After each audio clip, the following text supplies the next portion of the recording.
Tatum overcome with emotion. There's only one thing that mattered to him this year. Now, Tatum in so much pain. And the Celtics call timeout, grabbing that right ankle. Yo, what's good, everybody? I'm back with another video, and by the title of this video, you already know what we're talking about. We're talking about the Boston Celtics here on this channel. Let's go get into it. The Boston Celtics have had some major success since drafting Jayson Tatum and co-star Jaylen Brown. They've been to a ton of Eastern Conference Finals and have been to the finals twice in the last 4 seasons. Even this season, people had high expectations since they finished with a 61-21 record. That record put them at number 2 in the Eastern Conference, right below the Cavs. Just like many seasons before this season, the Boston Celtics make the NBA playoffs. They make it past the first round. They come into the second round, and this time they lose. Jayson Tatum in game 4 against the Knicks in the second round goes down with a torn Achilles. Me personally, I'm not a person that likes to root for injuries. I'm not even a person that likes to bash people online. I like to make these videos and just kind of glaze the team for a cool 8 minutes. You know what I mean? I'm not gonna sit here and trash any team. I like what the Celtics have built. They should have 2 rings. I think they could have beat Steph back then, but Steph was going off, so Steph just cemented himself in NBA history, beating the Celtics. And then they went ahead and got theirs against Luka and the Mavs. I just think they could have did a little more. But if you're a true fan of basketball and you enjoy good games, you shouldn't be happy about a superstar player going down with a big injury like this. It's not like he's just gonna be down for 3 months, 6 months, 9 months. No, it's gonna be this whole NBA season, including the playoffs, if the Celtics can make it without him, and then he's gonna come back fresh the next year. It's gonna be a lot of time without any of us watching some Jayson Tatum. Jayson Tatum will be out for the 2025-2026 NBA season, and he has already started working out and attacking rehab. With Tatum being a 1-time NBA champ, a 6-time All-Star, 4-time All-NBA first team, he averaged just last season 27 points a game, 9 rebounds a game, 6 assists a game. I just hope he can get back to this level, bro. I really do. I like Tatum, and I get it. He can be doing the cringy shit sometimes, but sometimes you gotta put that aside. He won the chip. Let him do his cringy shit. There's not really much for me to say about Jayson Tatum anymore. We already know how good he is. We gave him his flowers, naming his accolades. He got hurt. It's really, really unfortunate. But now that we talked about Tatum, I wanted to talk about this new look Celtics roster and what they could really have done this offseason. First off,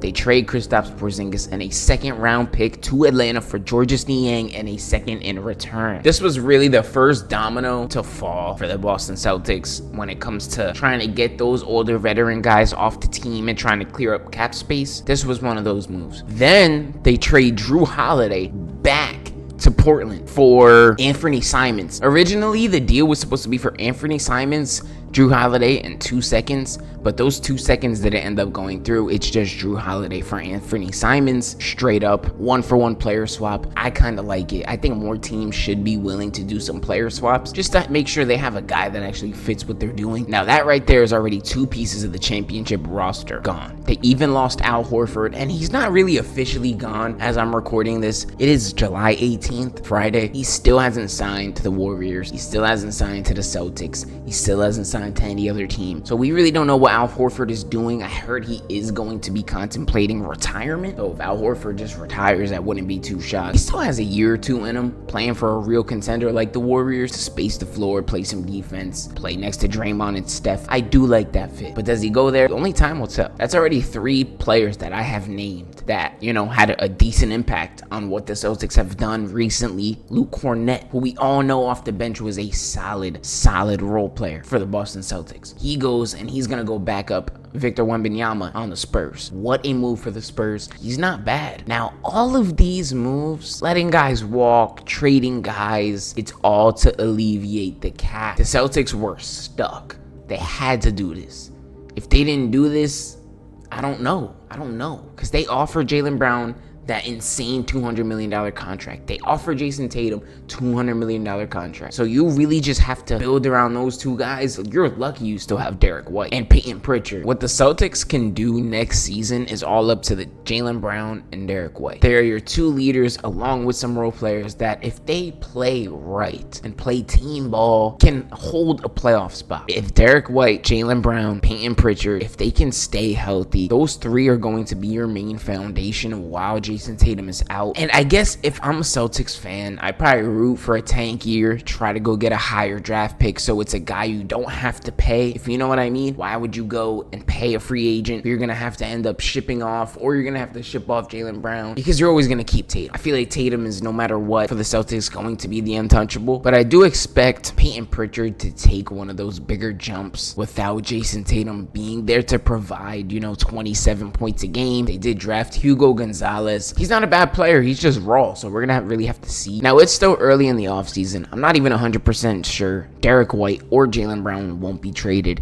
and if they do, that is definitely the Celtics telling the fans what direction we're going to go into. Now, if they keep Jayson Tatum and Jaylen Brown, of course, you just continue to build around them, but let's say you trade Jaylen Brown, you keep Tatum, and you just keep these young guys, because they do have Anthony Simons too. At least for this year, they have Anthony Simons to try and continue to compete. He might come off the bench, he might start. I don't know how that lineup is going to work. Who do they trust more, Pritchard or Simons? They just brought him in for Jrue Holiday, so I don't really know what the lineup is going to be. I don't know what the projection is going to be, but I definitely do think if they are healthy, they can have a playoff spot. I know a lot of Celtics fans really like Peyton Pritchard, but I do think if this is going to be his career year, his career breakout year, next offseason is when you have to offload him. You have to get him off the team at his peak value while Jayson Tatum is coming back, so you can get more pieces to help out Tatum, maybe possibly more draft picks. I do think that has to be the route, and if it's not Pritchard, it's gonna have to be Derek White, or it's gonna have to be Jaylen Brown. And I'm talking about after this season coming up. I'm talking like a whole year away. Joe Mazzulla is really gonna have to get in his bag when it comes to coaching now. He doesn't have a guaranteed 30 a night from Tatum. He has to kind of continue to find ways to get everyone open and keep the ball moving and keep everyone engaged on defense. No matter what happens this season for Boston, they are in a small retooling phase. It's only going to last a year, and it is only because Jayson Tatum tore his Achilles. If Jayson Tatum is healthy, even with all these missing parts that they lost, they would be still a top 3 seed, top 4 seed. Tatum, Brown, Pritchard, Anthony Simons, and Derek White as your main pieces for this season. They'd be a top 4 seed. But since Tatum is not there this year, they're gonna probably go through this 1 year of retooling, try and offload those contracts, figure out where we can get more center help, because they need it. Now, it shouldn't be too hard for Joe Mazzulla, because they do already run out like a spaced out offense where they're really trying to put up 43s a game, and if they make 20, they're happy with it. And I'm not gonna lie, I do like the way they play. I know a lot of people are like, oh, it's a make or miss league. If they're missed, they're probably going to lose. I get it. But man, just putting up that many threes and they just be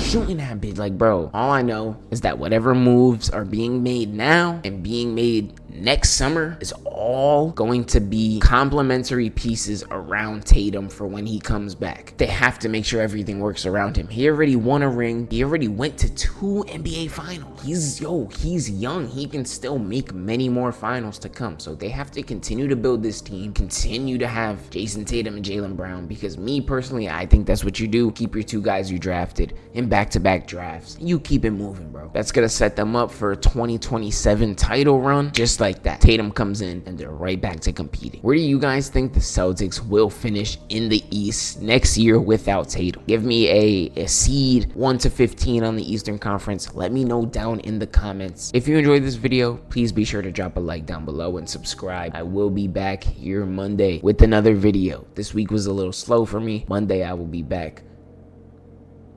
Peace.